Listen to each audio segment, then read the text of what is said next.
Hi loves, welcome back to my channel. So if you want to know how I achieved this beautiful makeup look right here, please keep on watching.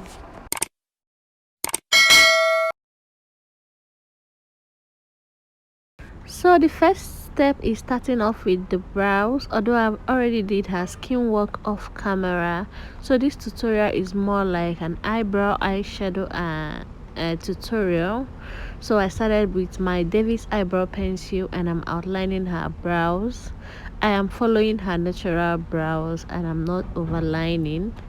So I also did the same on the other part of the brows before I started filling in the brows. So guys, on this tutorial, while this makeup was going on, a lot of gist was going on between me and my client. She's actually an old client.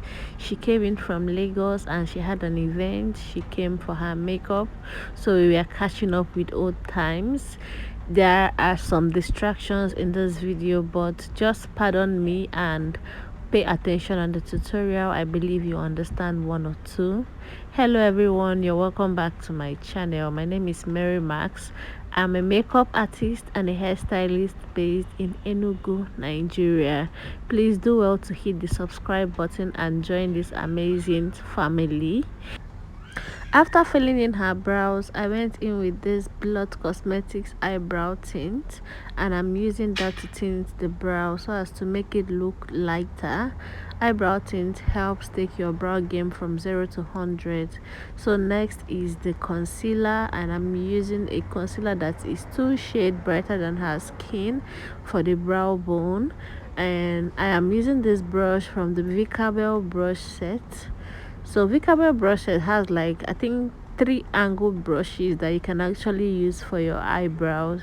So this is one of them, but this is the bolder. This one has a bolder shape.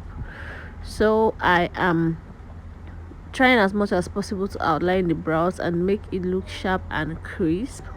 So here I'm trying to bring down the concealer I applied so that it can form a part of my eye work. For the upper part of the brows, I'm using the foundation I used for her. The foundation I used for her face, that's what I'm using to conceal the upper part of the brows. The reason is because I don't want the upper part of the brows looking too bright. I want it to look as natural as possible. So next I'm blending out those foundation using this brush from Bobbi Brown. I started with the darker color and I went into the brighter color.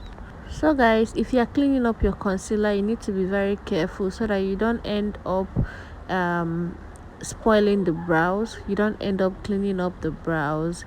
This particular part is very tricky.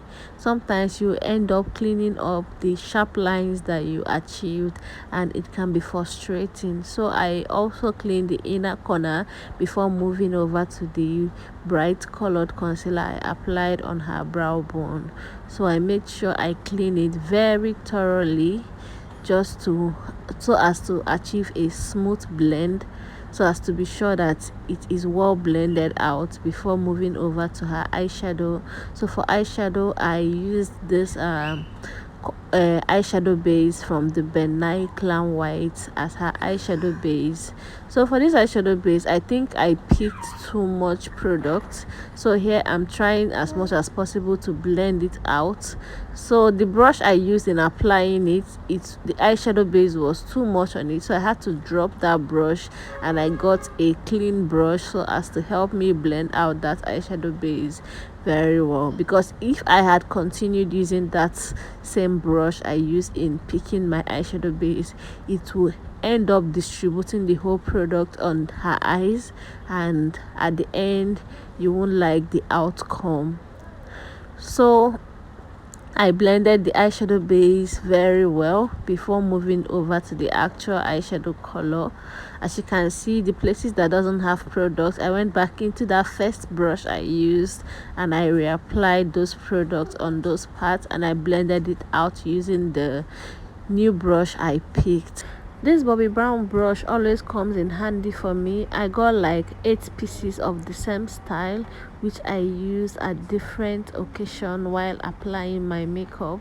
So I'm using that same brush I use in blending out my my eyeshadow base. I'm using that to pick this color. I don't know if this color is pink or purple, but that's what my client chose. She wanted like a pinkish eye makeup, so that is what I'm trying to achieve here. So she wanted her eyelid to be more of pink, then yeah, that's what she wanted. So more like a pink smoky eye. Yeah, that's the right word, pink smoky eye. So I'm trying to build up the product. I'm building it little by little. I don't want to pack too much so that it won't be hard for me to blend it out. So I'm also doing the same on the other part. If you noticed, when I applied the eyeshadow, I paused for a while and I went back to set her face. I forgot to set her face, so I went back to set the face so that it can actually catch out all this eyeshadow fallout on her skin. Because if you don't set your client's face and you went ahead to put your eyeshadow, just know that you are about to mess up your skin work. So setting the face is very important. No, not setting, I mean baking the face. There is difference between setting and baking. So this one is actually baking. So you need to bake your face before doing your eyeshadow, so as to help you catch eyeshadow fallout. So next I'm going in with this brown color on her crease line just to smoke it out. I'll still come back and blend it out further.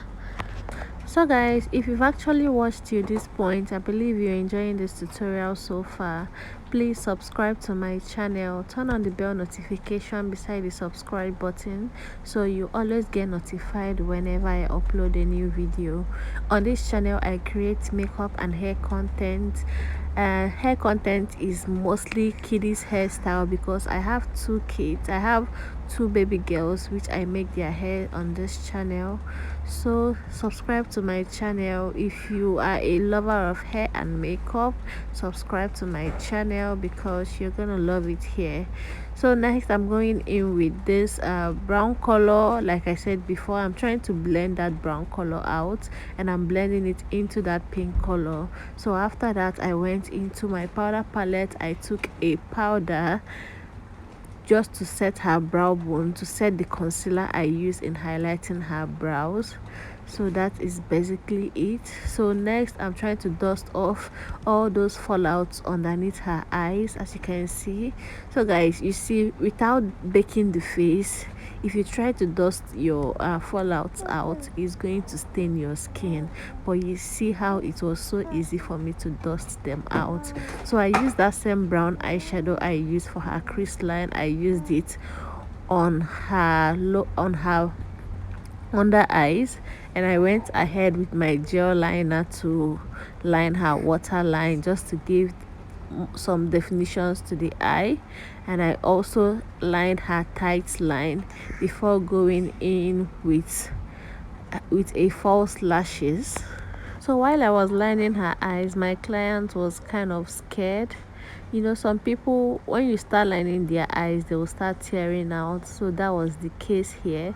So but we actually did it. She did not tear out at the end. And here I'm trying to fix her lashes, and I'm using a white glue for my lashes. I always like to use white glue. And so guys, this is the final look. I did the lips off camera, and thank you so much for watching. Bye.